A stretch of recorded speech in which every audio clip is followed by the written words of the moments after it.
Hi hello అండి. ఈరోజు వచ్చేసి మన కిచెన్లో సింపుల్గా ఇన్స్టెంట్గా త్వరగా ఆలూ ఫ్రై ఎలా చేసుకోవాలని అయితే చూపించేస్తున్నానండి. ఈ ఆలూ ఫ్రై లెమన్ రైస్ కానీ చపాతీలకు కానీ మసాలా దోశకు కానీ చాలా అంటే చాలా బాగుంటుందండి. మీరు ఎప్పుడైనా ట్రై చేసి తింటేనా నాకైతే కామెంట్ చేసేసేయండి. ఇప్పుడు ప్రాసెస్లోకి వెళ్ళిపోదాము. ముందుగా ఇక్కడ నేను ఒక 3 బంగాళదుంపలను అయితే ఇట్లా తీసేసుకొని దీంట్లోకి నేను పీల్ అయితే తీసేసుకుంటున్నాను. ఇలా బంగాళదుంప అన్ని దాంట్లోకి పీల్ తీసేసేటైనా పక్కన పెట్టుకుంటున్నాను. ఇప్పుడు ఈ బంగాళదుంపల్ని మనము కొంచెం మీడియం సైజు ముక్కలుగా అయితేనా ఇలా కట్ చేసుకుంటున్నాను. ఇలా మీడియం సైజ్ కట్ చేసుకున్న ఈ బంగాళదుంపలన్నిటిని ఒక బౌల్లోకి వేసేసుకొని వాటర్ వేసుకొని నీట్గా కడుక్కుంటున్నాను.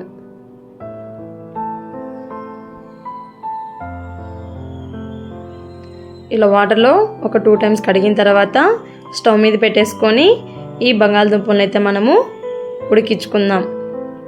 ఇప్పుడు బంగాళదుంప ఫ్రై కోసం నేను ఇక్కడ మీడియం సైజ్ ఆనియన్ ఒక 5 పచ్చిమిర్చి తీసుకొని దీంట్లో ఇలా కట్ చేసి పెట్టేసుకుంటున్నాను. దీంట్లోకి కొద్దిగా కరివేపాకు కూడా యాడ్ చేసి పక్కన పెట్టుకుంటున్నాను. ఇప్పుడు బంగాళదుంప ఇలా అదిమి చూస్తేనా మంచిగా ఇలా ఉడికిపోతూ ఉంటుంది. ఇప్పుడు లాస్ట్లో కొద్దిగా రాళ్ళుప్పు యాడ్ చేసేసుకొని ఒక 1 మినిట్ పాటు ఉడికిచ్చేసి ఆఫ్ చేసేసి వాటర్ని అంతా వంపుకొని బంగాళదుంపలను అయితేనా పక్కన పెట్టేసుకుందాం. ఇప్పుడు పోపు వేసుకుందాం. ముందుగా కడాయి పెట్టుకొని కడాయిలో ఆయిల్ వేసుకున్న తర్వాత ఆయిల్ హీట్ అయ్యాక ఆవాలు కొద్దిగా జీలకర్ర యాడ్ చేసి ముందుగా కట్ చేసి పెట్టుకున్న ఆనియన్ పచ్చిమిర్చి కరివేపాకుని దీంట్లోకి యాడ్ చేసి కొద్దిసేపు వేయించుకుందాం. ఇలా వేగేటప్పుడు దీంట్లో కొద్దిగా నేను పసుపు అనేది యాడ్ చేస్తున్నాను. అలాగే కొద్దిగా సాల్ట్ను కూడా యాడ్ చేసుకుంటున్నాను. ఇలా అంతా వేయించుకున్న తర్వాత ఆనియన్ బ్రౌన్ కలర్లోకి కొద్దిగా వచ్చినప్పుడు నేను దీంట్లో 1/2 టేబుల్ స్పూన్ అల్లం వెల్లుల్లి పేస్ట్ని యాడ్ చేసుకుంటున్నాను. ఈ అల్లం వెల్లుల్లి పేస్ట్ బాగా పచ్చివాసన పోయేంత వరకు వేయించుకొని ముందుగా ఉడికించి పెట్టుకున్న బంగాళదుంపలను అయితే దీంట్లోకి వేసుకుంటున్నాను.